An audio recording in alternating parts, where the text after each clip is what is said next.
One man's distressed debt is another man's opportunity. That's what our next guest says, and that's how he looks at his investment ideas. Joining us now for an exclusive interview is Marathon Asset Management CEO Bruce Richards. Bruce, it's good to have you back. Welcome.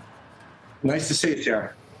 Well, it caught my attention that you were buying Evergrande's debt, the Chinese massive real estate company that is on the brink of collapse. I think they reportedly missed another bond payment and are heading toward default. Why are you buying this debt? It's a really big issue in China. First of all, we bought a little toehold. It's not for our big portfolio, just a little trading ledger that we've since cut our positions. But let me tell you about Evergrande real quick. So, here in the U.S. back in 2006, the housing crisis started, didn't end until 2011. There's a 5-year decline. Case-Shiller index fell 33%. And you know what happened to the banking system during the great financial crisis. So over in China, here in the U.S., by the way, housing manufacturing and housing production represents about 4% of our GDP. In China, it's around 20% of GDP. It's a big number.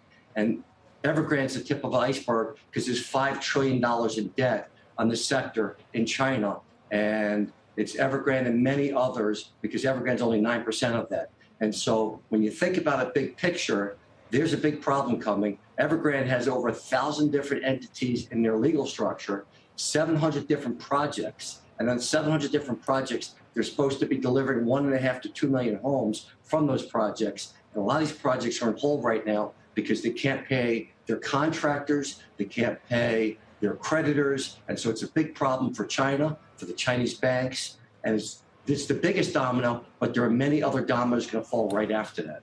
And so based upon that further analysis, we decided to stay back for a while because we think it gets worse before it gets better. So you're out now. Yeah, because ever since really they issued that grace period on the first bond payment, it feels like the market has been relatively calm about it.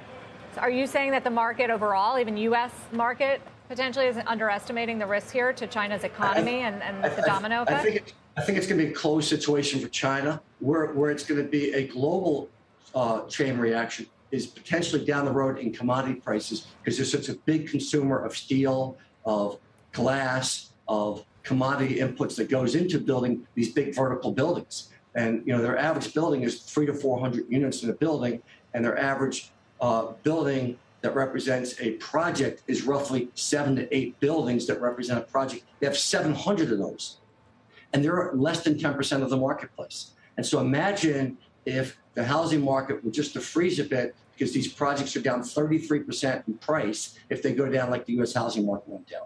And so the real loss is going to be some of the home buyers that buy into these busted projects, as well as the banks, as well as the creditors, as well as the contractors. And so we think it's best to step back and see how far this falls, see if the government stabilizes the situation before we proceed.